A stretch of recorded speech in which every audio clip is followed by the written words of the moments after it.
ये कहानी आपको लाइफ का मकसद बताएगी। अभी मैं आपको जो कहानी बताने जा रहा हूँ, जिसे देखने के बाद आपको ऐसा लगेगा जिसे मुझे अभी कुछ एक्शन लेना है।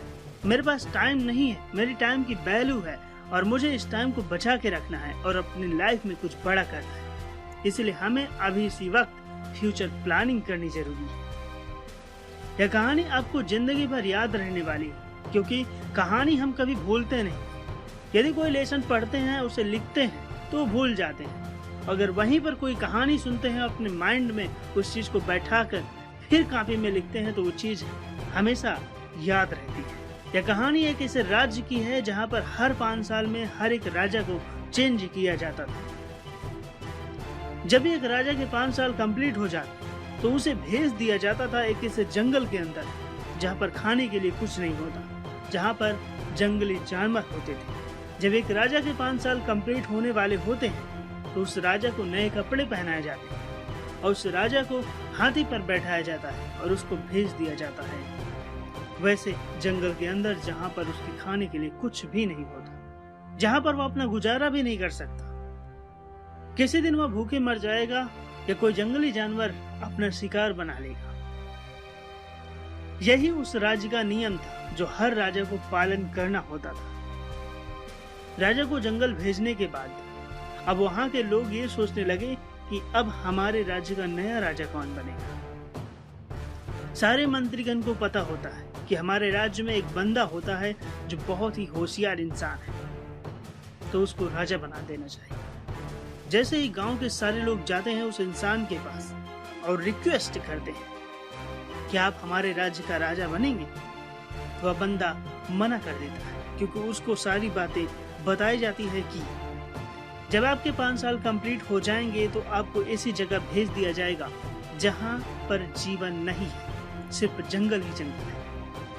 फिर भी काफी लोगों ने उस बंदे से रिक्वेस्ट करने लगे कि आप हमारे राज्य के राजा बन जाएं, क्योंकि आप बहुत होशियार, बहुत चालाक हैं, आप बहुत अच्छी तरह से इस जगह को चलाएंगे और आप इस राज्य के सभी लोगों को अच्छे से ध्यान रख सकते हैं। सबकी रिक्वेस्ट करने के बाद उस बंदे ने एक्सेप्ट कर लिया और बोला, मैं आपके राज्य का राजा बनने के लिए तैयार हूं और इस बात का भी एग्री करता हूं कि 5 साल के बाद मैं ऐसी जगह भेज दिया जाऊंगा जहां पर कोई जीवन नहीं है। जैसे ही वह इंसान राजा बन जाता है तो वो अपने राज्यकाल के 3 दिन बाद ही राजा अपने मंत्री को बोलता है कि वह कौन सी जगह है जहां पर 5 साल कंप्लीट होने के बाद पुराने राजा को भेज दिया जाता है। राजा अपने मंत्री के साथ उस जंगल के अंदर विजिट करता है और देखता है वहां पर बहुत राजाओं की बॉडीज पड़ी है, मतलब बहुत राजाओं की लाशें पड़ी हुई, और वो जंगल इतना घना होता है जिसकी वजह से अलग अलग तरह के जानवर उस जंगल में मौजूद होते हैं। जंगल से वापसी आने के बाद राजा उस जंगल के बारे में बहुत सोचता है और प्लानिंग करता है। राजा ने 5 साल में बहुत ही गजब की प्लानिंग की। यहीं से आपको सीखना है और जीवन में फॉलो भी करना है। यहाँ पर ऐसा क्या सीखने को है, तो चलिए आपको आगे बताता हूँ। जब राजा जंगल में जाके देखता है कि यह बहुत ही ज्यादा घना जंगल है और यहाँ पर बहुत जानवर है, उसको देखने के बाद राजा प्लानिंग करते हैं कि मुझे इसके लिए कुछ करना होगा और मुझे 5 साल बाद इस जगह पर कतई नहीं आना। अगर आ गया तो मेरी मौत निश्चित है। इसके बाद राजा अपना दिमाग चलाता है।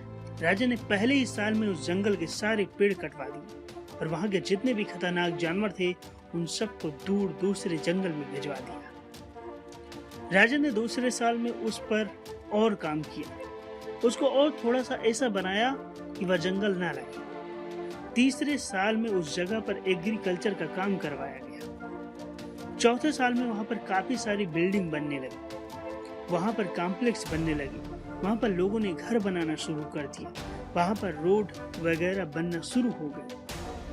काफी हद तक वो जगह बहुत ही अच्छी बन गई कि वहां लोग जाकर रह सकें। राजा ने 5 साल के राज्यकाल में उस घने जंगल पर बहुत ही काम किया और उस जगह पर लोगों के लिए आने जाने के लिए रोड और रहने के लिए पूरा इंतजाम कर दिया। इधर राजा अपने 5 साल के शासन के दौरान अपनी सेविंग भी कर ताकि वह पैसे को अपने फ्यूचर में खर्च कर सके। वह सारी प्लानिंग अपने राज्य को अच्छे से चलाते हुए कर ली।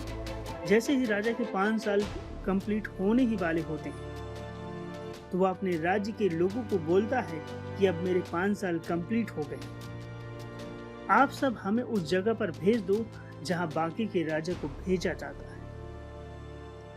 उस राजा को नए कपड़े पहनाए गए, सबको गुड बाय कहने के लिए हाथी पर बैठाया जाता है और उस जंगल को ले जाने के लिए तैयार किया जाता है। लेकिन बाकी लोगों ने देखा कि ये क्या, राजा तो हंस रहे हैं और बहुत ही खुश नजर आ रहे हैं और बहुत ही एक्साइटेड भी हैं उस जगह पर जाने के लिए।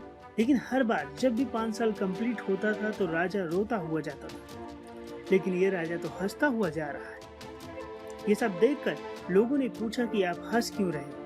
तब राजा बोलते हैं, जब आप दुनिया में आते हो तो सारी दुनिया हंसती है और आप रोते हो, मतलब आपके जन्म के समय। लेकिन इस जन्म में कुछ ऐसा कर जाओ कि पूरी दुनिया रोए और आप हंसते हुए जाओ। दोस्तों, मैं आपको एक ब्रीफ में बताना चाहता हूँ कि सबसे पहली सीखने वाली बात क्या है।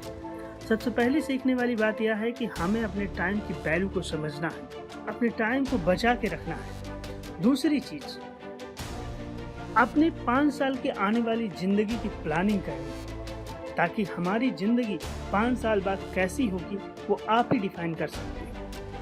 तीसरा, जिंदगी में कुछ न कुछ ऐसे काम करके जाना है कि हमारे जाने के बाद दुनिया रोए और हम हंसते हुए जाएं। मुझे उम्मीद है कि आपको इस वीडियो से और भी बहुत सारी बातों को सीखने को मिला होगा।